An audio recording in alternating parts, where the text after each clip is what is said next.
ถ้าใครเอาพ่อแม่มาบางบนบาททั้งสองข้างให้ท่านขี้ท่านเยี่ยวกินอยู่ถึง100 ปีก็ไม่สามารถที่จะตอบแทนบุญคุณได้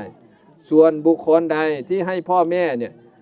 เข้าถึงพระรัตนตรัยเหมือนพระสารีบุตรเป็นการตอบแทนที่สมบูรณ์ที่สุด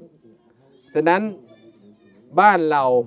คนมีอายุวัยรุ่น20 ปีจึงให้มาบวชเพื่อจะได้พ่อแม่มาได้มาฟังธรรมได้มาอะไรนะครับก็จะทำให้พ่อแม่ได้เข้าถึงเป็นการตอบแทนที่สมบูรณ์ฉะนั้นหลังจากที่พระสารีบุตรท่านนิพพานที่ตรงนี้ครับแล้วก็บ้านท่านก็อาจจะอยู่แถวนี้แหละครับแต่ว่าตรงนี้ก็เป็นที่เผาเป็นที่เผาของท่านถวายเพลิงท่านแล้วก็เผาเสร็จก็ทำเจดีย์สถูปไว้ทำเจดีย์แล้วก็มีด้านขวาก็เป็นของพระสารีบุตรด้านซ้ายก็เป็นของพระโมคคัลลานะด้านข้างๆก็เป็นพระอรหันตสาวกอรหันตธาตุทั้งหลายนะครับดังนั้นเนี่ย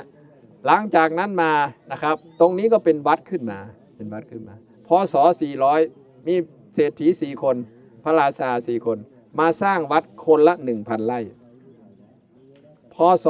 600อีกพระราชาองค์หนึ่งมารวม 4,000 ไร่เป็นมหาลัยนาลันทาพศ1,100พระถังซัมจั๋งมาอยู่นี้16 ปีครับตามบันทึกของพระถังซัมจั๋งอันนี้เป็นสถูปของพระสารีบุตรตอนนั้นเป็นโรงครัวแล้วก็มีอาคารอยู่ทั้งหมด8 อาคารแต่ละอาคารสูง5 ชั้นสูง5 ชั้นแล้วก็มีห้องสมุดรัตนนิธิสูง9 ชั้นรัตนโพธิสูง7 ชั้นรัตน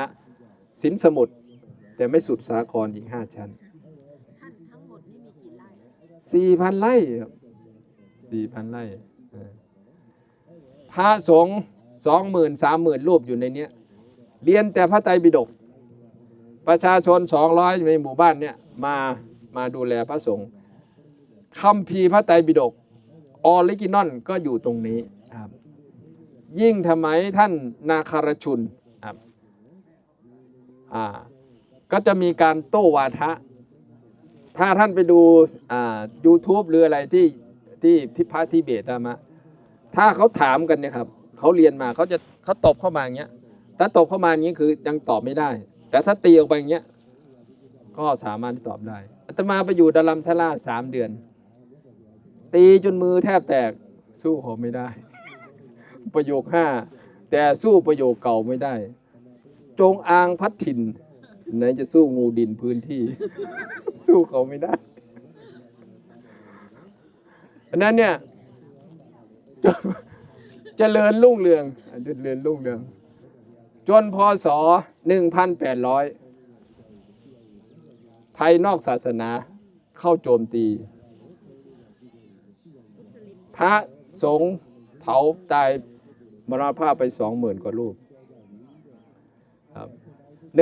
1,900ฮินดูเผาอีกครั้งหนึ่งสังฆราจารย์จึงไปเปลี่ยนคัมภีร์ใหม่ก็เรียกว่าคัมภีร์พระกวตารดึงพระพุทธเจ้าเป็นอวตารที่ 9ของพระนารายณ์ฉะนั้นอินเดียฮินดูจึงเชื่อว่าพระพุทธเจ้าคืออวตารที่ 9ของพระนารายณ์พระนารายณ์มี10 ชาติ10 ปางครับก็เป็นการกลืนพุทธศาสนาขึ้นไปอินเดียมี4 ศาสนาศาสนาพราหมณ์หรือศาสนาพุทธศาสนาพราหมณ์หรือศาสนาฮินดูศาสนาเชนศาสนาพุทธและศาสนาซิกพศ